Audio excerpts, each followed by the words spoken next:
આથી ક્યાંક કંઈક ભૂલાઈ ગયું હોય કે કંઈક શરત ચૂક થઈ ગયું હોય તો ફરી ફરીને ક્યાંકથી આપણને યાદ કોઈ પણ રીતે કંઈક વસ્તુની કરાવે.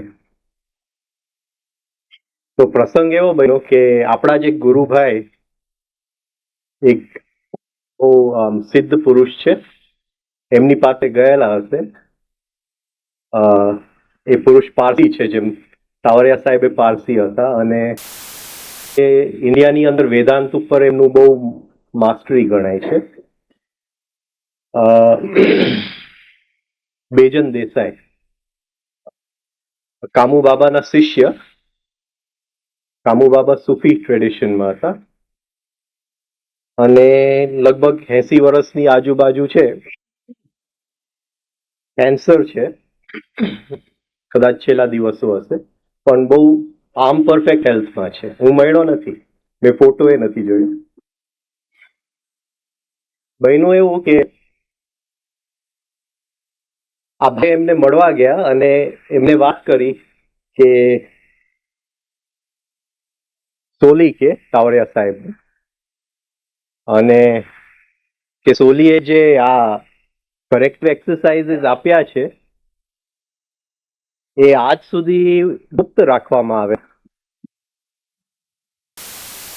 એક્સરસાઇઝીસ હતી એ આજ સુધી ગુપ્ત રાખવામાં આવેલા અને એ સાવરિયા સાહેબે પહેલી વાર આ એક્સરસાઇઝીસ બહાર પાડ્યા. હવે બન્યું એવું કે આટલા વર્ષોમાં આપણે આ એક્સરસાઇઝીસ વિશે ક્યારે પણ વાત થઈ નથી અને એક જસ્ટ આપણે ઓવરલુક કરી ગયા હતા કે કરેક્ટિવ એક્સરસાઇઝીસ વિશે હવે મેં પોતે કર્યા નથી અને હું બોલવા જાઉં છું, એટલે એ પણ એક છે. તો પછી એમ થયું કે આ શિબિરની અંદર જો આટલી આપણી ભૂલ જો થઈ ગઈ હોય તો આપણે કરેક્ટિવ એક્સરસાઇઝીસ લેવા જોઈએ.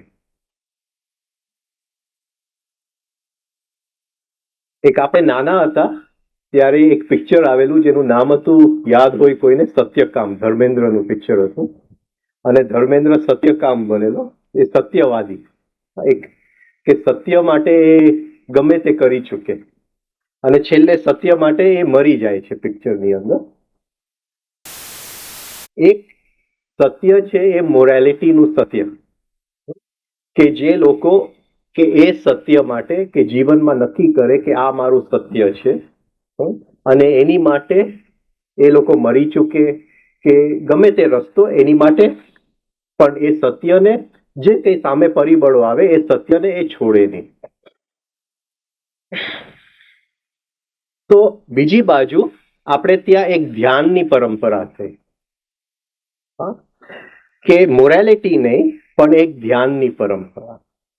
હવે એક સત્યની પરંપરા અને એક ધ્યાનની પરંપરા, અને ધ્યાનની બેઉનું જે દિશા હતું, જેનું લક્ષ્ય હતું, એ એક વસ્તુ ઉપર હતું, એ હતું વિચાર. વિચાર. હવે જ્યારે આપણે શબ્દ વિચાર વાપરશું ત્યારે એની અંદર આપણે બધું સમજી લઈશું. વિચાર, વિચાર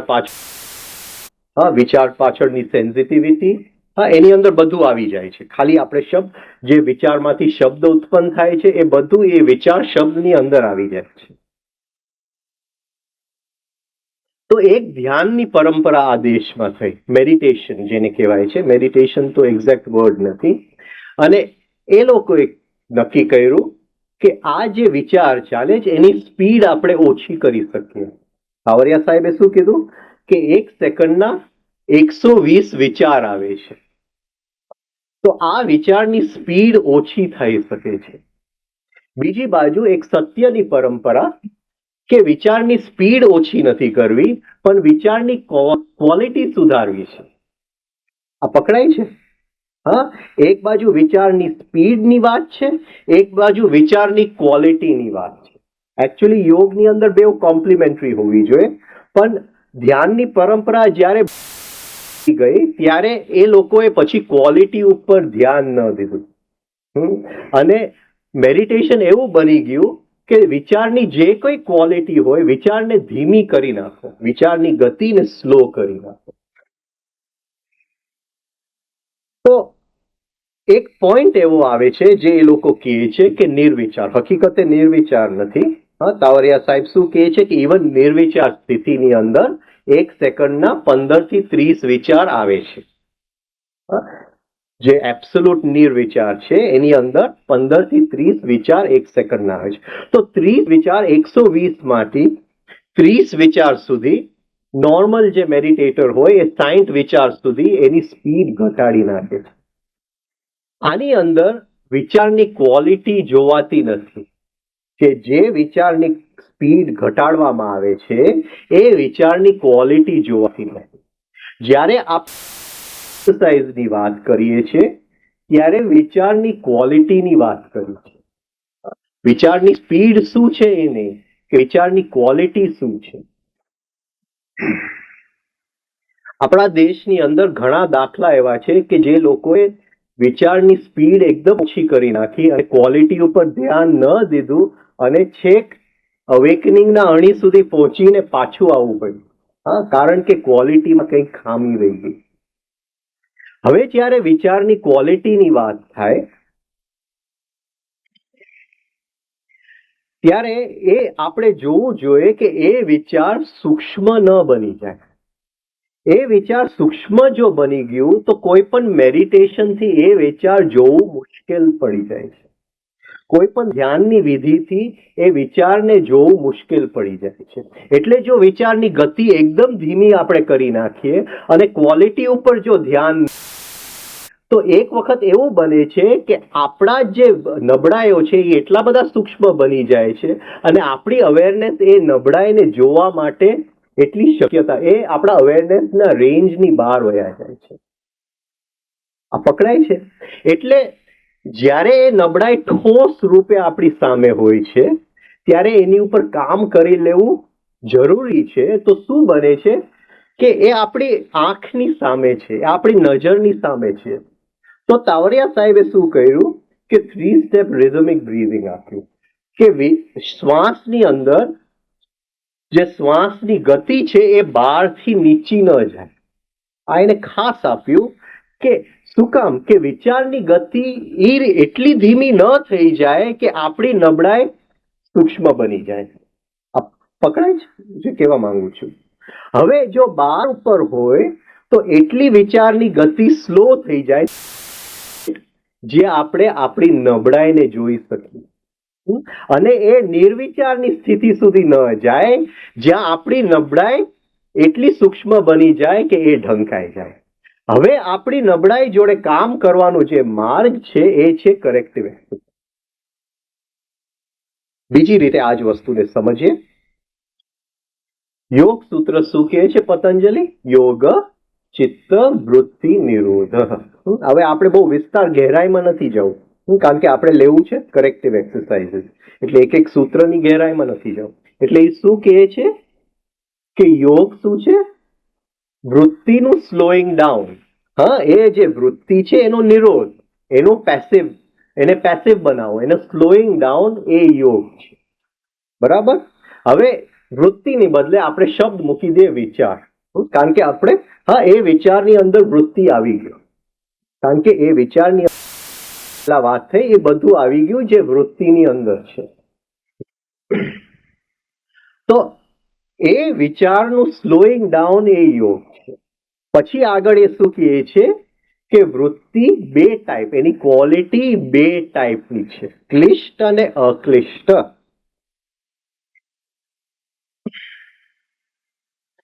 ક્લિષ્ટ જે ક્લેશને રીઇન્ફોર્સ કરે છે. હવે આ ક્લેશ શું છે એ સમજીએ તો આ કરેક્ટિવ એક્સરસાઇઝીસ સમજવું બહુ ઈઝી પડી જશે. પતંજલિ કહે છે આગળ કે 5 ક્લેશ છે. આ 5 હ્યુમન જાતિ બધાયની, તમારામાં પણ ને મારામાં પણ, હા, આખી હ્યુમેનિટીની આ બેઝિક 5 નબળાઈ છે. આ બધાની અંદર સરખા ભાગે છે. આ 5 ક્લેશ જે એની ઓરિજિનલ રૂપે બધાની અંદર સરખી રીતે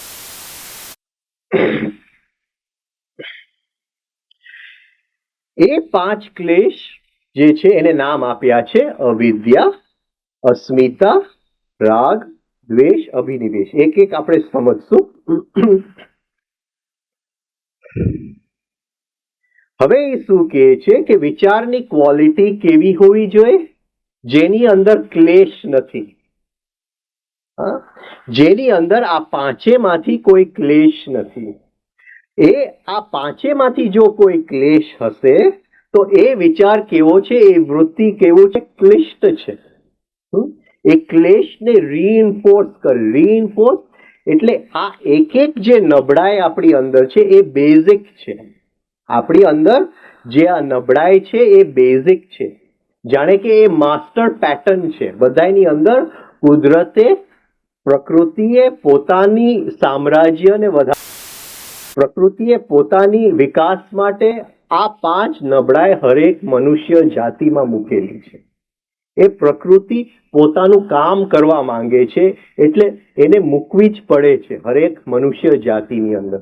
એને એ જોવું છે કે હરેક મનુષ્ય જાતિ આ પૃથ્વી ઉપર એ જાય નહીં, એ સચવાય રહે, એ પોતાની રીતે વિકસિત થાય. એટલે આ 5 નબળાઈ એક એક મનુષ્યની અંદર એમને મૂકેલા છે. આ માસ્ટર ફાઇલ્સ છે પ્રકૃતિની અંદર, પ્રકૃતિના, અને બધાની અંદર આ સરખા છે, દરેક આખા હ્યુમેનિટીની અંદર. હવે જ્યારે કરેક્ટિવ એક્સરસાઇઝની વાત થાય છે ત્યારે આ માસ્ટર ફાઇલ તોડવાની વાત આવે છે. એટલે કરેક્ટિવ એક્સરસાઇઝની એટલી ઇમ્પોર્ટન્સ છે. જે પ્રકૃતિએ બેઝિક નબળાઈ મૂકી છે, આપણી જે ઇન્ડિવિજ્યુઅલ નબળાઈ, આ બેઝિક નબળાઈના પાયા છે. આપણી જે એક એક નબળાઈ છે, આ બેઝિક પ્રકૃતિની 5 નબળાઈ જે આપણી અંદર મૂકેલી છે એની ઉપર આપણે માળખું બનાવેલું છે. તો આપણું માળખું આપણું બનાવેલું છે, પણ પ્રકૃતિએ જે આપેલું જે પાયો છે એ જો ખેંચી લેવામાં આવે કરેક્ટિવ એક્સરસાઇઝ દ્વારા, તો માળખું એની મેળે જન્મો જન્મોનું ભેગું કરેલું સામ્રાજ્ય એકી સાથે પૂરું થઈ જાય છે. તો આ એક માસ્ટર કી છે. કરેક્ટિવ એક્સરસાઇઝ એ માસ્ટર કી છે. આ આખું જે આપણે ભેગું કરેલું સામ્રાજ્ય એને એકી સાથે દૂર કરવાનું. હવે અવિદ્યા શું છે? આ એક એક નબળાઈ શું છે? તો આપણે યોગ સૂત્રની ભાષા નહીં લઈએ, આપણે તાવડિયાજીની ભાષા લઈશું.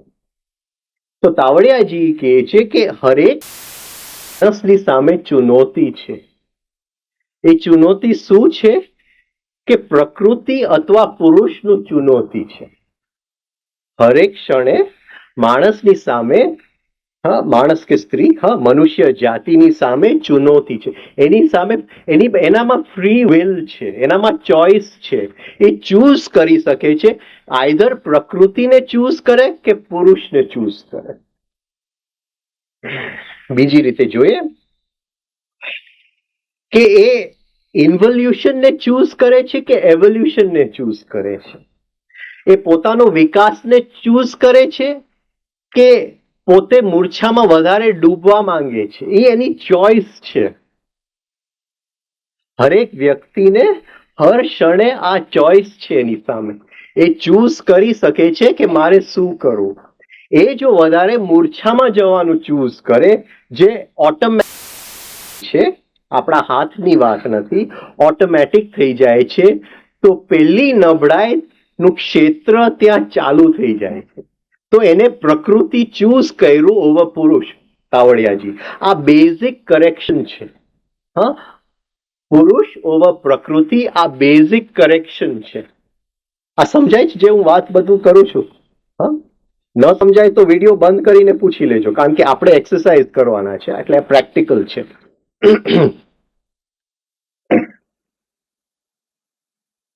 તો આ બેઝિક કરેક્શન શું છે? કે હર ક્ષણે મારી સામે જે ચોઈસ આવે છે એમાં હું અવિદ્યા ચૂઝ કરું છું કે વિદ્યાનો ક્ષેત્ર ચૂઝ કરું છું, આ ચોઈસ છે. છતાંય એવું આપણું અંદરનું તંત્ર બની ગયું છે કે એ ચોઈસ અવિદ્યાનું ઓટોમેટિક થઈ જાય છે. તો ચોઈસ ફ્રી વિલ, બરાબર છે. હા, કે મારે મારો વિકાસ કરવો છે, અંદરની યાત્રાનો વિકાસ કરવો છે કે મૂર્છામાં વધારે ડૂબી જવું છે, 5 ઇન્દ્રિય ખેંચી જાય છે એ દિશામાં જવું છે કે 5 ઇન્દ્રિય જે એનર્જી વાપરે છે એ એનર્જીને અંદર તરફ મારે વાળવું છે. આ ચોઈસ છે હર ક્ષણે મારી પાસે. હા, હું જે ચૂઝ કરું છું ત્યાં અવિદ્યા ચાલુ થાય છે કે વિદ્યાનો ક્ષેત્ર ચાલુ થાય. જો અવિદ્યાને હું ચૂઝ કરું તો બાકીના ક્લેશને, રાગ દ્વેષ અભિનિવેશ ને વ્યક્ત થવાની ભૂમિ મળી જાય છે. આ પકડાય છે. આ અવિદ્યા ઇઝ ધ બેઝિક કન્ડિશન. અવિદ્યા જો ન હોય તો બાકીના ક્લેશ રહેતા નથી, એ બાકીના ક્લેશ વ્યક્ત નથી થઈ શકતા. The basic condition is avidya. તો એ મારે ચૂઝ કરવાનું છે. હા, થાય છે એ આગળ આપણે જોશું. તો avidya is out of choice, free will. બીજું છે અસ્મિતા, ધ સેન્સ ઓફ પર્સનાલિટી. હું યોગસૂત્રની ભાષામાં નથી જતો, જસ્ટ પ્યોર તાવડિયાજીની ભાષા હમણાં આપણે વાપરીએ છીએ, કારણ કે આપણે લાઇટ રાખવું છે આ વખતે, બહુ ગહેરાઈમાં નથી જતું. તો સેન્સ ઓફ પર્સનાલિટી, મારું હોવાપણું, માય આઈ એમનેસ, હું છું, હું કંઈક છું, અસ્મિતા. તો તાવડિયાજી શું કહે છે કે અવિદ્યા શેમાંથી જાગે છે? એ ચોઇસમાંથી જાગે છે. અસ્મિતા શેમાંથી જાગે છે? એ કન્ફ્યુઝનમાંથી જાગે છે. કન્ફ્યુઝન સમજો છો ને? શું કહેવાય ગુજરાતીમાં કન્ફ્યુઝન? દુવિધામાંથી જાગે છે. હા, એ દુવિધામાંથી જાગે છે. દુવિધા કે સાચો હું કોણ, હા, એ મને દેખાતું નથી, એટલે એક મારી પર્સનાલિટી ને હું સાચો હું માની લઉં છું. મારું આ બોડી બ્રેઇન સિસ્ટમ ને હું સાચો હું માની લઉં છું, કારણ કે એ દુવિધા મારી અંદર છે કે સાચું હું કોણ છે. મને યાદ છે કે થોડા વર્ષો પહેલા એક બહુ સરસ ચોપડી બહાર પડેલી, ધ સેલેસ્ટાઇન પ્રોફેસી, ઘણાએ વાંચી હશે કદાચ. એ સેલેસ્ટાઇન પ્રોફેસીની અંદર એક વ્યક્તિને, જેમ મહાભારતમાં નથી સંજયને દિવ્ય દ્રષ્ટિ મળી જાય છે, એક્સક્યુઝ મી, સંજયને દિવ્ય દ્રષ્ટિ મળી જાય છે, એમ એક વ્યક્તિને બધાની એનર્જી ફીલ્ડ જોવાની એક દિવ્ય દ્રષ્ટિ મળી જાય. તો આ વ્યક્તિ જ્યાં જાય એને ત્યાં વ્યક્તિઓ ન દેખાય,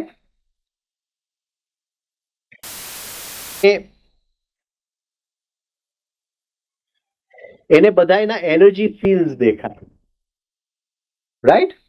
હવે બધાના એનર્જી ફીલ્ડ દેખાય એટલે સે હું એમની જોડે વાત કરું છું, હા, એ તો એને એ ન દેખાય કે હું એમની જોડે વાત કરું છું. એને આપણા બેવના એનર્જી ફીલ્ડ કઈ જાતનું રિલેશનશિપમાં ઉતરે છે એ દેખાય. અને એ વ્યક્તિને ખ્યાલ આવે છે કે જે કોઈ મનુષ્યને એ જોએ છે એ એકબીજાના એનર્જી ખાવા માટે જ છે. એટલું બધું એગ્રેસિવનેસ છે મનુષ્યની અંદર. અને કે એ રાહ જોઈએ છે બીજાની એનર્જી ખાવા માટે. આપણે બીજા વ્યક્તિને નીચા પાડીએ છીએ કે આપણી વાતને રાખવા માટે આપણે કોશિશ કરીએ છીએ, કે કોઈકને ફસાવવાની કોશિશ કરીએ છીએ, તો આપણે કરતા હોઈએ છીએ. તો શું કામ કરતા હોય છે? કારણ કે આપણી જે એનર્જી ફીલ્ડ છે એ એનર્જી માટે ભૂખ્યું છે, અને એને ખ્યાલ નથી કે કોઈ અનલિમિટેડ એનર્જીનો સોર્સ અંદર છે. એટલે જે એનર્જીનું કોઈ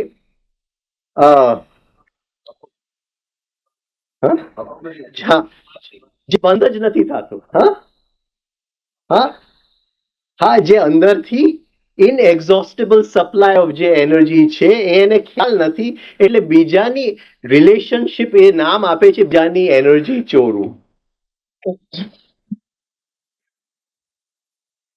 હવે એ શું કામ આ બને છે? કારણ કે સેન્સ ઓફ પર્સનાલિટી, આ સેન્સ ઓફ પર્સનાલિટીને અંદરની એનર્જીનો સ્ત્રોત નથી, એને કન્ફ્યુઝન છે એનર્જી માટે.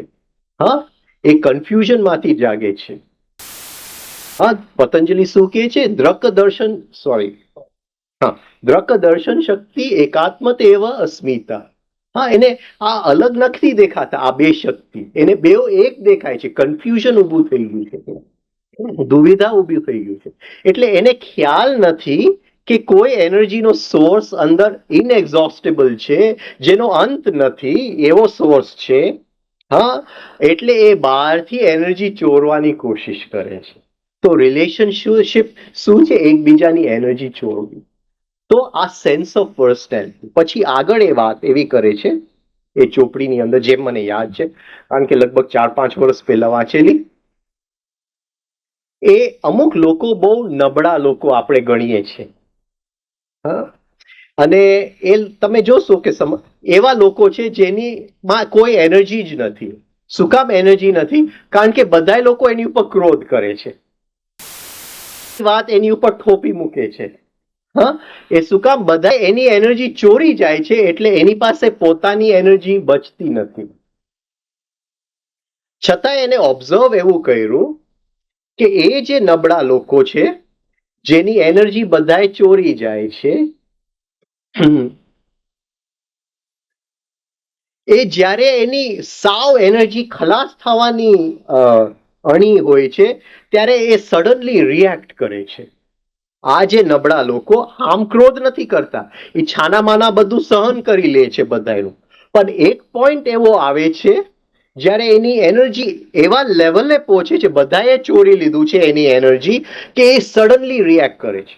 સે એકદમ નબળું એક કૂતરું હોય અને તમે એને બરાબર જો ઘેરી લ્યો, હા, આમ એ કૂતરું કોઈ દિવસ કઈ બોલતું ન હોય, એના ઓલા બધા હાડકા દેખાતા હોય, ક્યાંય એને ખાવાનું ન મળ્યું હોય કેટલા, પણ એ એકદમ જ્યારે બરાબર ઘેરાઈ જાય છે ત્યારે એ સામો થાય છે. તો એવી રીતે જે એકદમ નબળી વ્યક્તિ, એને ખ્યાલ આવે છે કે હવે એનું સેન્સ ઓફ પર્સનાલિટી બિલકુલ મરી જવાની તૈયારી છે, એની અસ્મિતા, ત્યારે એ એને બચાવવા માટે રિએક્ટ કરે છે. આ પકડાય છે, આ અસ્મિતા, ધ સેકન્ડ. હા, આ આપણી બેઝિક નબળાઈ. જો આપણને ખ્યાલ હોત, હા, કે આપણી અંદર એવો એક સોર્સ ઓફ એનર્જી છે જે બંધ જ નથી થતું, તો ત્યાં જ આપણે એ અસ્મિતાને સરેન્ડર કરી નાખત. એક નેક છે અંદરનું, જેને અંદરની એનર્જીનો સોર્સ એ તરત જ પોતાની અસ્મિતાને સરેન્ડર કરવાની એનામાં નેક આવી જાય છે. આ પકડાય છે. તો સેકન્ડ નબળાઈ કઈ છે? અસ્મિતા. હા, ધ સેન્સ ઓફ પર્સનાલિટી. તો પહેલું ચોઇસ માંથી જાગે છે, બીજું કન્ફ્યુઝન માંથી જાગે છે. ત્રીજું એ કહે છે રાગ દ્વેષ. બે ભેગા લઈ લે. નેચરલ લોઝ ઓફ અટ્રેક્શન અને રિપલ્શન. આપણું બોડી બ્રેન સિસ્ટમ એક મેગ્નેટિક ફિલ્ડ છે, ઇલેક્ટ્રોમેગ્નેટિક ફિલ્ડ છે. હા, તો એ ઇલેક્ટ્રોમેગ્નેટિક લોઝને આધીન છે. એને જે વસ્તુ ગમે છે ત્યાં અટ્રેક્ટ થાય છે, જે વસ્તુ નથી ગમતું ત્યાં એ દૂર ભાગે છે. રાઈટ? તો આ નેચરલ લોઝ ઓફ અટ્રેક્શન રિપલ્શન. રાગ અને દ્વેષ. રાગ એટલે અટ્રેક્ટ થવું, દ્વેષ એટલે રિપેલ થવું. તો એ ત્રીજું થયું, natural laws of attraction and repulsion. અને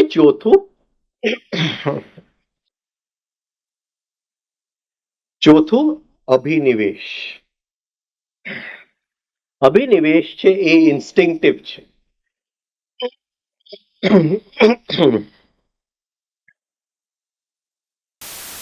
કન્ટિન્યુટી જોઈએ છે.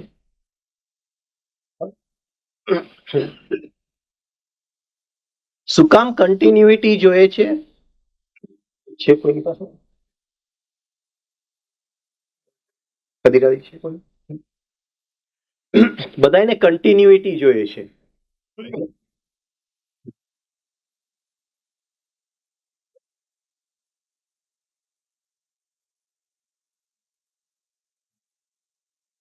હા, મને એમ થાય હા કે હું શેરના ધંધામાં અમે 20 વર્ષ હા મારી એનર્જીને નાખ્યું, મારું અટેન્શનને નાખ્યું, તો આ જ્ઞાન મારા દીકરાને આપું, એક જાતની મને કન્ટિન્યુટી, હા મારો વિચાર મારા દીકરા ઉપર હું થોપી દઉં, રાઈટ, કારણ કે એ કન્ટિન્યુ રહે.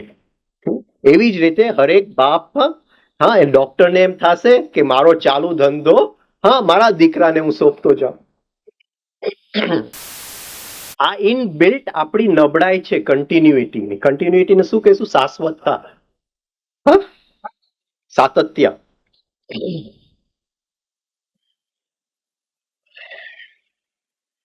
આ ઇન્સ્ટિંક્ટિવ છે. કુદરતને એકે એની સ્પીસીઝ જે છે એ સ્પીસીઝ મરી ન જાય એ પ્રકૃતિ જોવા માંગે છે, એને સાચવવા માંગે છે, એની એક એક જે જાત એને અસ્તિત્વ ઉપર મૂકેલા છે, જે એને પૃથ્વી ઉપર મૂકેલા છે, રાઈટ. તો એ એક એક જાત સચવાય નોઆઝ આર્કની જેમ. તો એની અંદર આ એક એમને ક્લેશ મૂકેલું છે સાતત્યનું, હા, કન્ટિન્યુટી. એ ઇન્સ્ટિંક્ટિવ છે, એ આપણા હાથની વાત નથી. એ એટલા સ્પીડમાં કામ કરે છે કે એ આપણા હાથની વાત જ નથી. પ્રકૃતિએ એવા સ્પીડમાં એને મૂકી દીધું છે, એ આપણે એની ઉપર કંટ્રોલ કરવું, એની ઉપર માસ્ટરી કરવું બહુ ડિફિકલ્ટ છે. તો આ રહ્યું અભિનિવેશ. તો આ હવે શું કહે છે પતંજલિ કે ધ બેઝિક કન્ડિશન ઇઝ અવિદ્યા. પેલું ચોઇસ આપણા હાથમાં છે, હા, ફ્રી વિલ આપણા હાથમાં છે.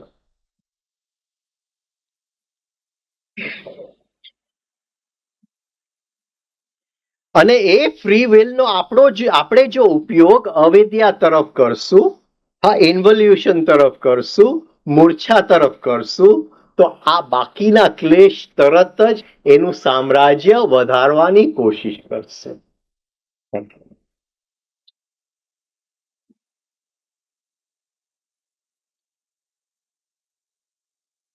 બંધ કર. કોઈને નથી સમજાતું કંઈ પણ?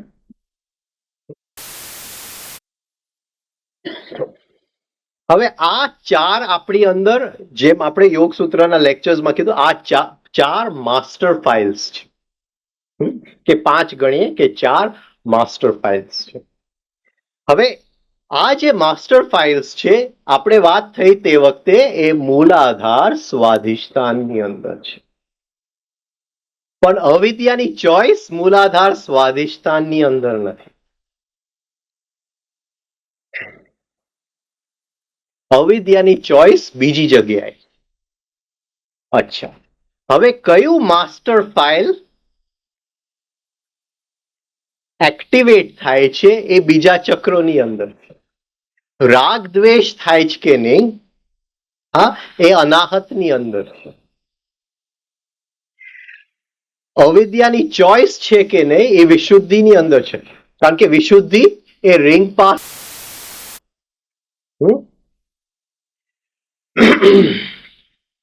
જે ઇન્સ્ટિંક્ટિવ છે એ મણિપુરની અંદર છે. આ પકડાય છે? હા,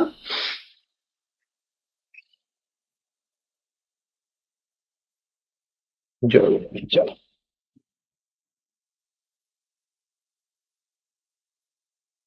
હવે આ ભાગ છે પોઝિટિવ, બરાબર. આ ભાગ છે નેગેટિવ. આ જ્યાં સુધી આ નેગેટિવ ભાગ છે વિશુદ્ધિ ચક્રની અંદર, પહેલું ચોઇસ આપણે હંમેશા અવિદ્યાનું કરશું, કારણ કે જે ઇનકમિંગ ઇમ્પલ્સ અંદર આવશે તરત જ વિશુદ્ધિ ચક્રનો નેગેટિવ પાર્ટ ફરવા માંડશે. જો આમાં કોઈ સાક્ષી ભાવ કામ નથી કરવો. આપણે કરીએ એની પહેલા આ બધું થઈ ગયું હોય, આ ચોઇસ આપણા માટે અહીંયા થઈ ગયું હોય. આ થઈ ગયા પછી એને સુધારવા માટે આપણે સાક્ષી ભાવ કરી શકીએ, એટલા હું ગ્રેસ માર્ક્સ આપી શકું. હા, પણ આ ઓલરેડી એની ઉલટી દિશામાં ફરવા માંડે છે, રાઈટ. હવે જે 5 માસ્ટર ફાઇલ્સ ક્યાં છે? મૂલાધાર અને સ્વાધિષ્ઠાનની અંદર. 5 પણ ચોઇસ અહીંથી આવે છે. તો જેવો આ ચૂઝ કરે છે એટલે અવિદ્યાનું ક્ષેત્ર અહીંયા બંધાઈ જાય છે. અવિદ્યાનું ક્ષેત્ર. બીજી રીતે અવિદ્યાને ગણીએ તો લેવલ ઓફ અવેરનેસ.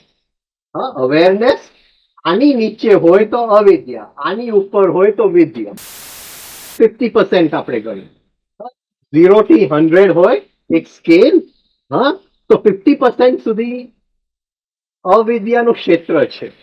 તો જેવું અંદર ઇનકમિંગ ઇમ્પલ્સ આવે છે, આ તરત જ ફરવા માંડે છે. એ તરત ચૂઝ કરે છે અવિદ્યા. અહીંથી અવિદ્યા એક્ટિવેટ થઈ જાય છે, અવિદ્યાનું ક્ષેત્ર બંધાઈ જાય છે. રાઈટ? અહીંયા પણ આપણે જોયું, અહીંયા આગળ પાછળ, અહીંયા લેફ્ટ અને રાઈટ, સોરી, રાઈટ અને લેફ્ટ. રાઈટ? તો આ છે તરત જ એન્ટી ક્લોકવાઇઝ ફરવા માંડ્યું, એટલે તરત જ રાગ દ્વેષ ઉત્પન્ન થવા માંડે છે. અહીંથી ફરીથી રાગ દ્વેષની માસ્ટર ફાઇલ એક્ટિવેટ થઈ જાય અને મણિપુર અને કુંડલી, અને મણિપુરમાંથી શું નીકળે છે? સેન્સિટિવનેસ.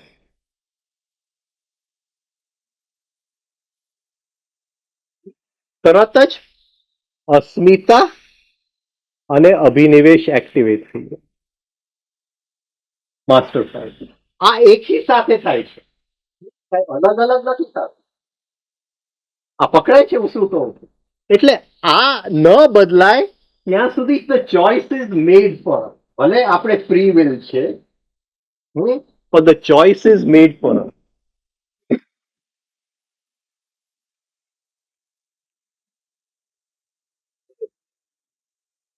પેલા કહ્યું કે બધા જ ઇન્કમિંગ ઇમ્પલ્સ મૂલાધારથી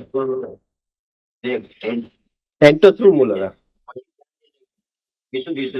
પહોંચી જાય છે. આ પોઈન્ટ પકડાયું થોડું અઘરું છે. હું બહુ ગહેરાઈમાં નથી ગયો, મેં બહુ બેઝિક આઉટલાઈન જ આપ્યું છે કે આ રીતે કંઈક યાત્રા અંદર ચાલે છે. કારણ કે સાહેબે એક એક ચક્રની વાત કરી છે અને કઈ ચક્ર પોઝિટિવ ને નેગેટિવ, એટલે જસ્ટ મેં તમને એક બેઝિક આઉટલાઈન જ આપ્યું છે. એ સાહેબ બહુ ગહેરાઈમાં નથી ગયો આ વસ્તુની. હવે આ જે 5 માસ્ટર ફાઇલ અંદર છે, અવિદ્યાનો ક્ષેત્ર બંધાઈ ગયો. હવે જે 4 માસ્ટર ફાઇલ પોતાનું સામ્રાજ્ય વધારવામાં છે, એટલે જે કઈ એનર્જી બોડી બ્રેન સિસ્ટમમાં આવે છે એની ઉપર પોતાનું છાપખાનું એ તૈયાર મારવા તૈયાર જ છે. એક એક ચક્ર પોતાનું છાપ મારવા તૈયાર જ છે. હવે શું કહે છે પતંજલિ કે આ જે 4 ક્લેશ છે, એના 4 જુદા ફોર્મ્સ છે: સુપ્ત, તનુ, વિચ્છિન્ન અને ઉદાર. એ બહુ ગહેરાઈમાં નહીં જાઉં, પણ આ જરાક સમજાવવા માટે.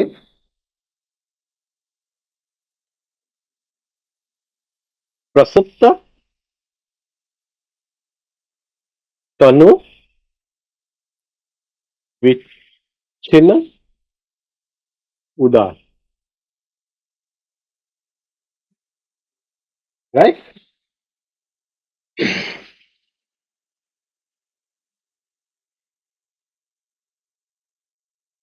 આ 4 ક્લેશ કાં તો પ્રસુપ્ત છે, એ દેખાતા નથી. જેમ એક માના ગર્ભ હજી એ બંધાયો જ છે, એ હજી વ્યક્ત નથી થયું, બાળકનો જન્મ નથી થયો, એટલે રાગ દ્વેષ હજી વ્યક્ત નથી થયું. આ વ્યક્તિમાં દેખાતું નથી રાગ દ્વેષ, અભિનિવેશ દેખાતું. બરાબર છે? તનુ, પ્રોસેસ ઓફ એલિમિનેશન, એ નીકળી જવાની તૈયારીમાં છે. હું જરાક હમણાં સમજાવીશ. એ નીકળી જવાની તૈયારી, પ્રોસેસ ઓફ એલિમિનેશન. વિચ્છિન્ન, ઓવરકમ, એ છે પણ દેખાતું નથી. એ છે પણ દેખાતું નથી. ઉદાર એ બરાબર વ્યક્ત છે. હા, સામે તરત સ્ત્રી આવ્યું છે, તરત જ સેક્સનું ફંક્શન એક્ટિવેટ થઈ ગયું છે, ઉદાર થઈ ગયું. બરાબર. હવે અત્યારે સ્ત્રી સામે નથી, હા, તો એ વિચ્છિન્ન છે. એ છે પણ અત્યારે નથી. આ સમજાય છે હું શું કહું છું? બરાબર. આ કઈ રીતે આ ચાલે છે. હવે તાવરિયા સાહેબે 8 કરેક્ટિવ એક્સરસાઇઝ આપી. ફિયર ઓફ ડેથ,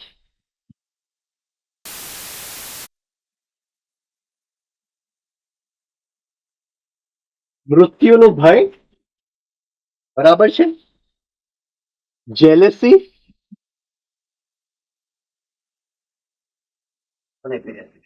બીજું અનહેપી, ત્રીજું જેલેસી છે, એ ચાલતું નથી. અનહેપીનેસ,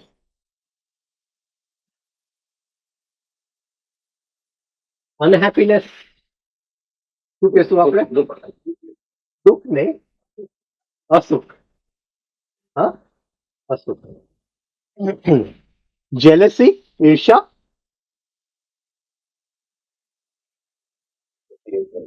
હા, હેટ્રેડ, દ્વેષ, ફિયર. એટલે આપણી અંદર ઘણા બધા ભયો છે જે ફિયર, બરાબર છે, ઘણા બધા ભયો છે. હા, આ ભય મૃત્યુનો, પણ એના સિવાય આપણી અંદર ઘણા બધા ભય છે. તો મૃત્યુનું ભય, હા, અસુખ, ઈર્ષા, દ્વેષ અને ભય, ડિસીટ.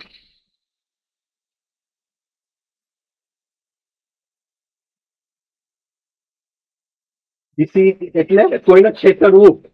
હા, કોઈને છેતરવું.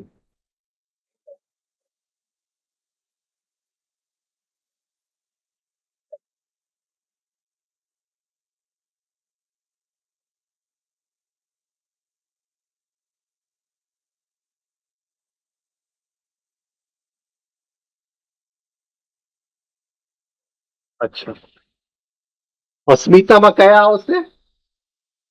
હવે આ છે એક્ટિવ, પેસિવ.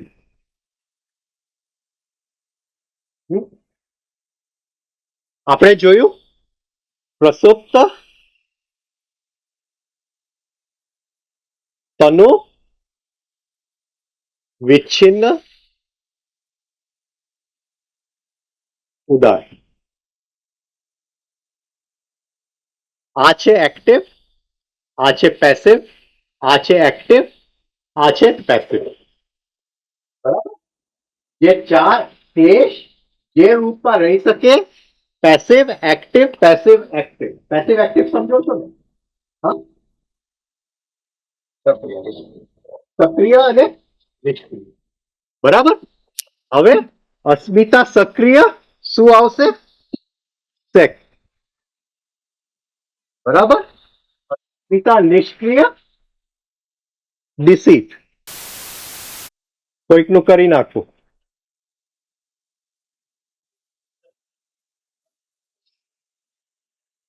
રાગ, હા, એક્ટિવ, એંગર. હા, મને ગમતી વસ્તુ નહીં મળે તો મને શું આવે છે?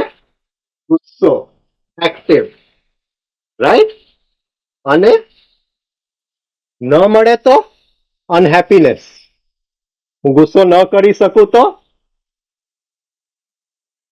હા, દુખી થાઉં છું. બરાબર. એની પાસેથી ન મળે તો એમની ઉપર હું ગુસ્સો નથી કરી શકતો, તો પેસિવ. હા, એ નિષ્ક્રિય, પણ હું દુઃખી થાઉં છું. રાઈટ. દ્વેષ માં હેટ્રેડ, એક્ટિવ. હેટ્રેડ, હા, હેટ્રેડ એટલે આમ તો દ્વેષ જ થાય, પણ ધિક્કાર. હા, મને આ વ્યક્તિ ગમતો જ નથી. હા, એ મારો દુશ્મન જ છે. હા, એ ધિક્કાર. બરાબર છે. અને એનું પેસિવ જેલેસી, ઈર્ષ્યા. હવે ગમતો નથી પણ હું કઈ કરી નથી શકતો. હા, એની ઉપર હું કઈ કરી નથી શકતો એટલે એની ઈર્ષ્યા કર્યા કરું. અભિનિવેશ, એક્ટિવ, ફિયર, નાની નાના જે મને ભયો છે.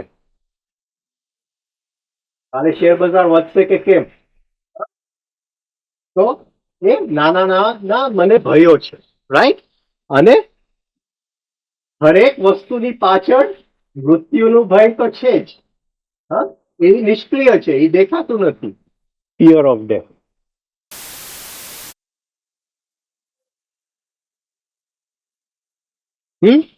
તો નિષ્ક્રિય સક્રિય, નિષ્ક્રિય સક્રિય, એ રીતે આ તાવડિયાજીએ આખી કરેક્ટિવ એક્સરસાઇઝ ગોઠવી દીધી છે. ટાઈમ પૂરો થવા આવ્યો, થોડુંક એક જ વાત હતી. હવે આમાંથી એક જ વાક્ય હું વાંચું ને પછી હું પૂરું કરીશ. ચોપડી તમારી પાસે. The essential technique of voice modulation coupled with 3SRB is scientific and will definitely prove useful.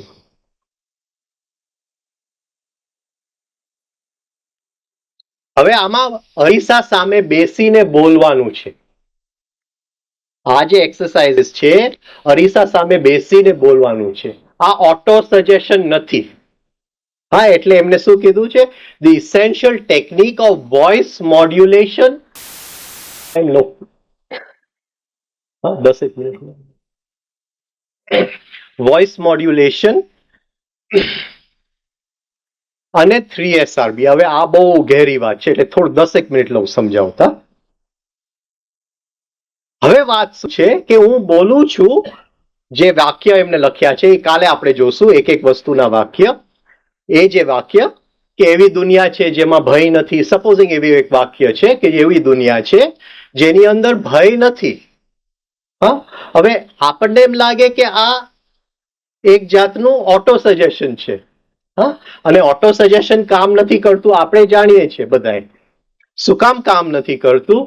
કારણ કે આ બધી જે ક્લેશો છે એ કોર બ્રેનમાં પડેલા છે.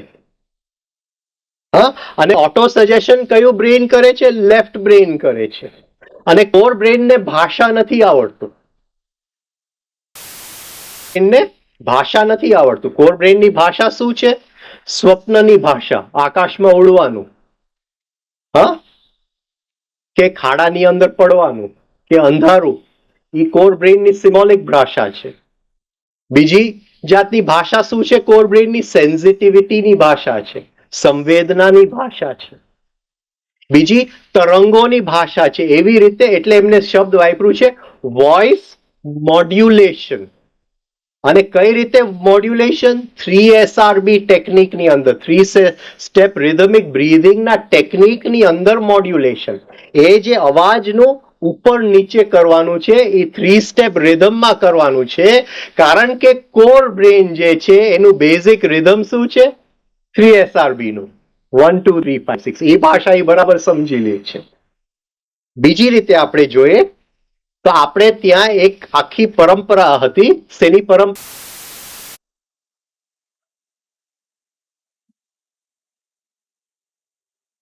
શેની પરંપરા? માળાની. રાઈટ? એટલે હું માળા બોલું, રામ રામ, હા, એમ ચાલ્યા કરે. તો હું શું કરું છું માળા બોલતી વખતે? Voice modulation. શું હું કરું છું?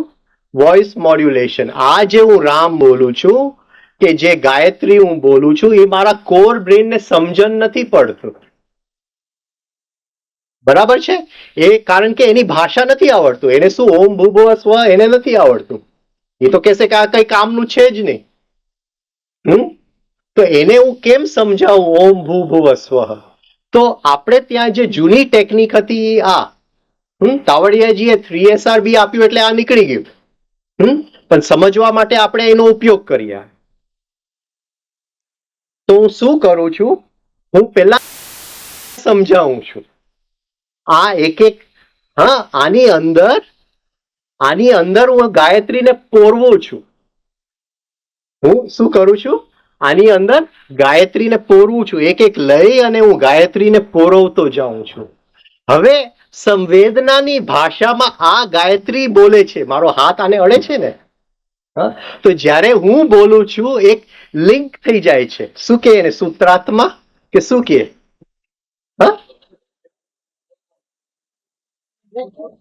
હા, તો એ એક સાયકલ બંધાઈ જાય છે કે હું બોલું, એની અંદર પોરવેલું છે, એ સંવેદના દ્વારા મારા હાથને આપે છે, જે કોર બ્રેનને પહોંચે છે. આ પકડાય છે. આ માળાની આપણે હવે માળા એ રીતે નથી બોલાતી. હવે તો આમાં ખબર નહીં લોકો શું કરે છે, કારણ કે એ ગુરુઓ કદાચ રહ્યા નથી જે આ માળાની શું કહેવાય સાયન્સ સમજાવે છે. બહુ ઓછા કદાચ રહ્યા હશે. તો એક માળાની સાયન્સ શું હતું કે એને હું પહેલા ગાયત્રી સમજાવું અને એ મારા કોર બ્રેનને ગાયત્રી સમજાવું, કારણ કે એને હું ટચ કરું છું. આ ટચની ભાષા કોર બ્રેન સમજે છે. આ સમજાય છે? તો આ જે બધી જે નબળાઈઓ છે એ ક્યાં પડેલા છે? કોર બ્રેનની અંદર. અને એ કોર બ્રેન માંથી એ માસ્ટર ફાઇલ જ કાઢી નાખવાની વાત છે. તો ડેલી આપણે 3SRB ના રિધમમાં જ્યારે વોઇસ મોડ્યુલેશન આપણે જે ગાયત્રી કરીએ છીએ 3SRB ના રિધમમાં કરીએ છીએ, બરાબર? ધીમે ધીમે શબ્દ નીકળી જાય છે અને ખાલી રિધમ અને ગાયત્રીનું નાદ રહી જાય છે. એ કોર બ્રેનની ભાષા સમજે છે. એટલે તાવડિયાજીએ ના પાડી કે ભાઈ માળા ન વાપરતા. હા, જ્યારે તમે 3SRB કરો છો ત્યારે માળાની જરૂર નથી. હા, પણ જ્યાં 3SRB નહોતું ત્યાં માળાની એક પોતાની અદ્ભુત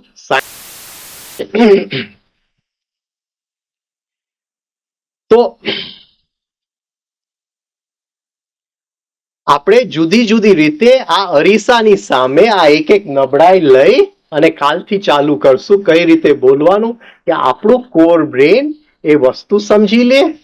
હા, અને ધીમે ધીમે એ જે માસ્ટર ફાઇલ છે જેની અંદર એ નબળાઈ પડેલું છે એ ભૂસાઈ જાય કાયમ માટે. હા, અને જ્યારે 3 સ્ટેપ રિધમિક બ્રીધિંગ ચાલુ છે ત્યારે આપણું શ્વાસની ગતિ જે બાર ઉપર છે એ માસ્ટર ફાઇલને એટલી સૂક્ષ્મતામાં આપણે જવા નથી દેતા કે એની સાથે આપણે કામ ન કરી શકીએ.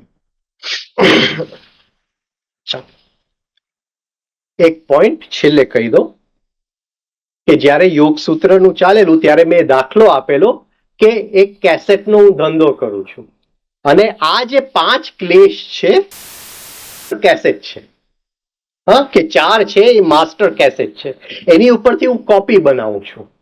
હા, એક એ છે કે કાલે હું તમારા ઘરમાં ચોરી કરીશ, રાઈટ? કહેતા નથી પણ મને કહે છે, તો મને શું લાગે છે? ભય. પણ એ ભય શું કામ લાગે છે? કારણ કે આ માસ્ટર ફાઇલ ભયનું મારી અંદર પડેલું છે. સમજાય છે હું શું કહું છું? એની લીધે કુદરતે આ મૂક્યું છે. હા, આપણે કોઈ છોકરાને શીખડાવવું નથી પડતું કે ભાઈ કઈ રીતે રડવું, કઈ રીતે ભય લગાડવું, એને શીખડાવવું નથી પડતું, કારણ કે આ માસ્ટર ફાઇલ્સ કુદરતે મૂકેલા છે એની અંદર. હા, બરાબર છે. તો એ જે માસ્ટર ફાઇલ્સ માંથી આપણે પછી ધંધો પોતાનો કરીએ છીએ. જે કઈ હું ભયો એકઠા કરું છું મારા પોતાના, એ મારા પોતાના છે, પણ એ કોની ડુપ્લિકેશન થી થયા છે?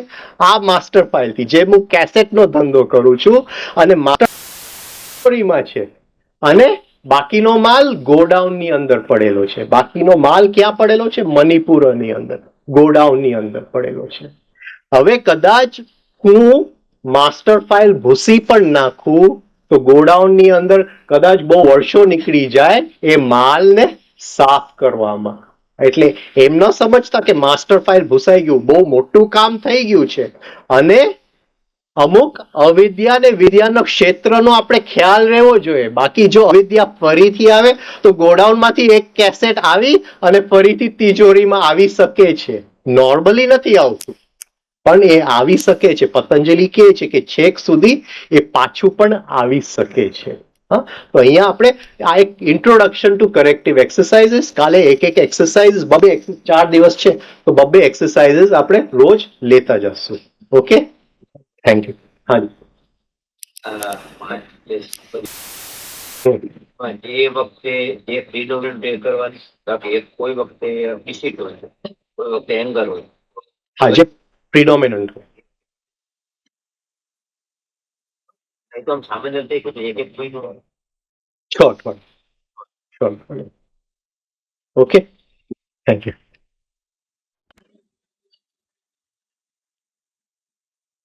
શું કેવું સમજાતું નથી એટલે કઈ સમજાવવાનું હોય તો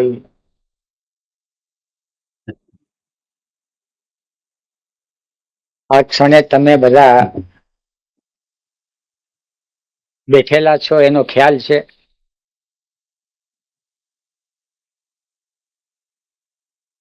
કે હું કહું ત્યારે ખ્યાલ આવે છે?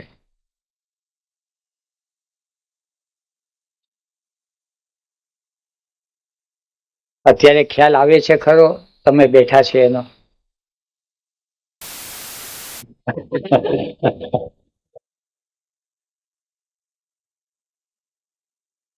અત્યારે આ ક્ષણે બેઠા છે એનો જે ખ્યાલ આવે છે એ ખ્યાલ છે એ વિદ્યા છે, અને ખ્યાલ જાતો રહે છે એ અવિદ્યા છે.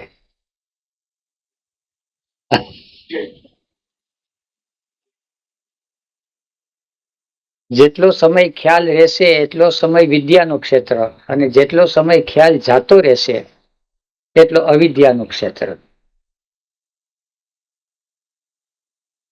હવે આ અવિદ્યાના ક્ષેત્રની અંદર બધી કરેક્ટિવ એક્સરસાઇઝ કરવાની છે. હવે બીજી વાત કે આ ક્ષણે તમને ખ્યાલ આવ્યો કે હું બેઠો છું કે હું બેઠી છું, એવો ખ્યાલ આવે છે? તો તમે બેઠા છો કે શરીર બેઠું છે?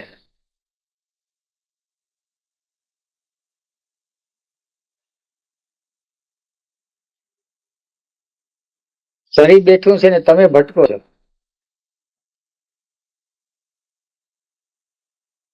આવો ખ્યાલ આવે?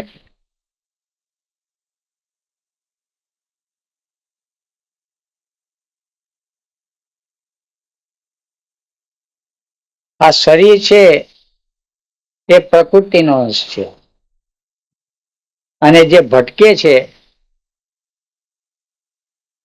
એ ડિવાઇન ફ્રેગમેન્ટ અવિદ્યાની અંદર આવી ગયા પછી ની પ્રોસેસ ચાલે છે. એ અવિદ્યાને કારણે એ ભટકે છે, અને જે ભટકે છે તે અસ્મિતા છે. હું ભટકું છું કે હું બેઠો છું તો શરીર બેઠું છે, હું ભટકું છું તો હું ભટકું છું. પણ નથી તમે ભટકતા, નથી શરીર બેઠો. તમે કોણ છો? ખબર નથી. જે હોય છે.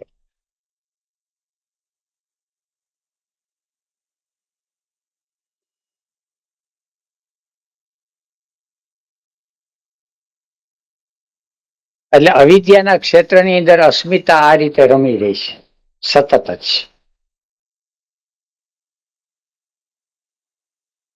હવે ક્યારેક અસ્મિતા છે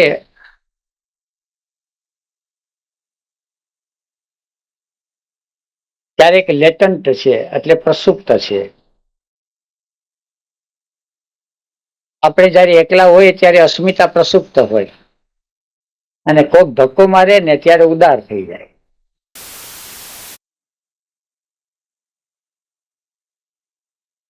આપણે એકલા હોય, પ્રભુ ભજન કરતા હોય ત્યારે અસ્મિતા છે કે તનુ સ્વરૂપમાં હોય, થોડી થોડી અસ્મિતા છે ઓગળતી જતી હોય, અને કોક આવીને મેળું મારે એટલે પાછું વિચ્છિન્ન થઈને ઉદાર થઈ જાય, મગજ ફાટી જાય. આ રીતે અસ્મિતાનો ખેલ ચાલ્યા કરે છે, અને એ ખેલ આપણા ખ્યાલમાં નથી આવતો એટલે અવિદ્યા. ખ્યાલમાં આવી જાય તો વિદ્યા. તે પ્રમાણે જ્યાં આપણો જીવ ચોટી જાય એને નામ રાગ કે. હવે આપણો જીવ કઈ ઠેકાણે એકદમ ચોટેલો છે કે જે સતત જ યાદ આવે છે, એને ઉદાર કે. અને અમુક રાગ છે એ અત્યારે પ્રસુપ્ત પડ્યા છે. જેમ કે તમે બધા સામાન્ય રીતે યુવાનસરી છે, લગ્ન કોઈ કરેલા છે, નથી કરેલા, કોઈ કરેલા છે એને દીકરો થાય, દીકરો થાય એને દીકરાને ઘેર વહુ આવે, પછી દીકરા ઘેર દીકરો આવે. હવે દીકરા ઘેર દીકરો આવે ત્યારે જે પ્રસુપ્ત રાગ છે ને ત્યાં જીવ ચોટે. અત્યાર સુધી એને ખબર નથી પ્રગટ થાય છે. ઘણા બધા રાગ યુવાવસ્થામાં પ્રગટ થાય, ઘણા રાગ બાલ્યાવસ્થામાં હોય અને પાછા જતા રહ્યા હોય. નાનકડા હોય ત્યારે રમકડામાં રાગ હોય, ત્યારે એ વખતે રાગ બહુ ઉદાર હોય નહીં.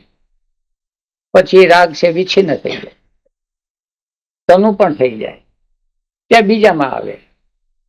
એટલે આ રીતે રાગનો ખેલ ચાલે છે, એ રીતે દ્વેષનો ખેલ ચાલે છે. તો અવિદ્યા, અસ્મિતા, રાગ, દ્વેષ અને અભિનિવેશ. અભિનિવેશ એટલે ફિયર ઓફ ડેથ. કૂતરું કરડી ગયું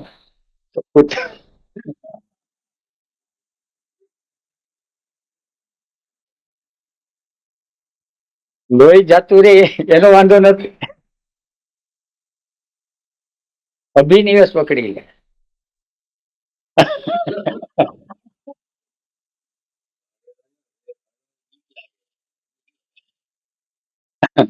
હવે એમાં અમુક ફિયર છે.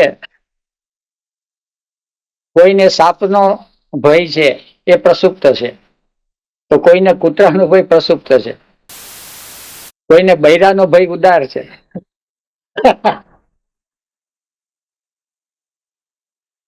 કોઈને પુરુષનો ભય છે એ વિચ્છિન્ન છે. આ રીતે ખેલ ચાલ્યા કરે છે. પણ આપણા દેહની અંદર કયા સમયે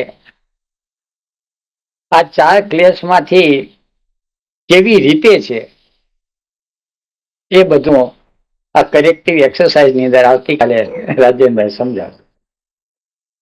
બસ.